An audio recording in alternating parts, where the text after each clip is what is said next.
Hi, hashtag moms. My name is Kelly, and I'm sharing 5 tips for moms who are adoptees.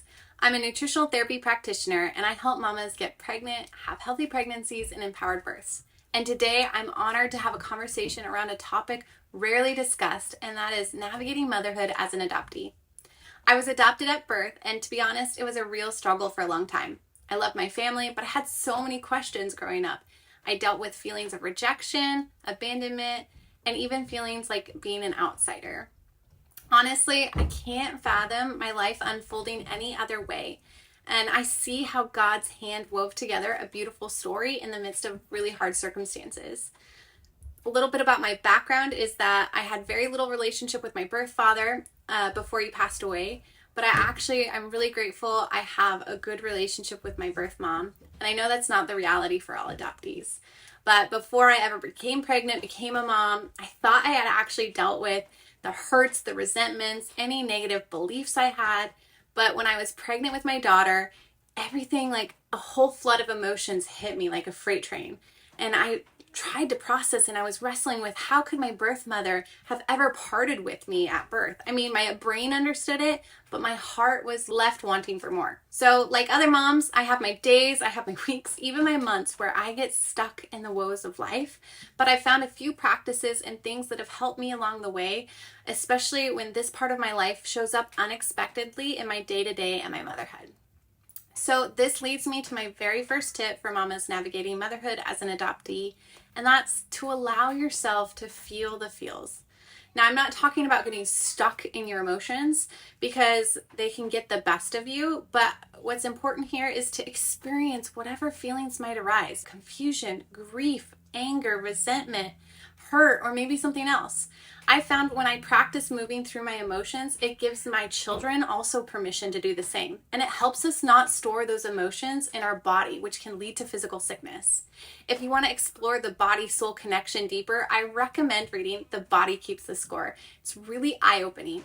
So again, my first tip is to not stuff your feelings, but let them out in a safe place. My second tip is to get the support you need. That could be a trusted friend, community member, pastor, counselor, or family member. We aren't meant to go it alone, and it's important to have someone you can speak to in confidence who can help you wade through what you're experiencing in motherhood or as an adoptee. My third tip for you is to find your identity in unconditional love. Something that comes up for us as moms is helping our children answer the questions: who am I? Where do I come from? What is my purpose?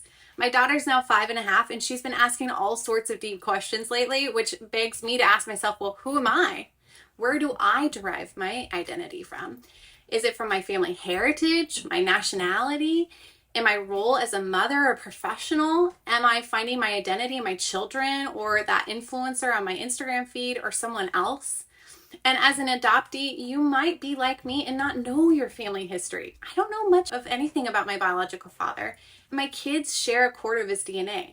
So if I'm relying on that to make me feel secure in my identity and who I am, I'm going to be left wanting for more once again.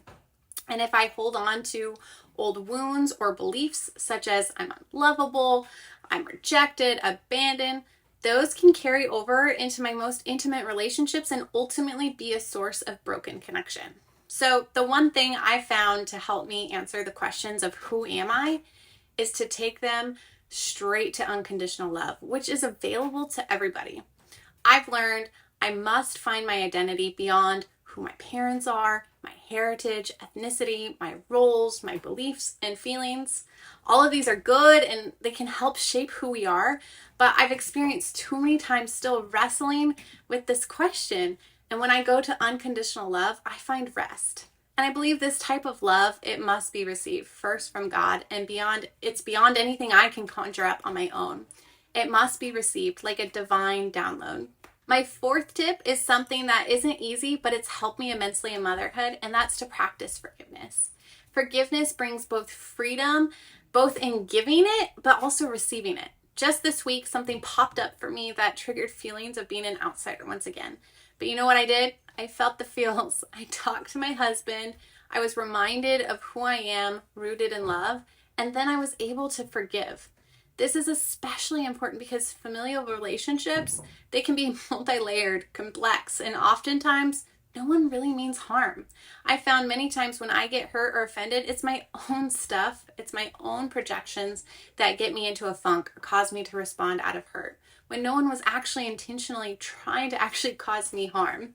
So I've learned forgiveness goes both ways, and it's a gateway to connection. One practice you can do is a 30-day wishing well challenge.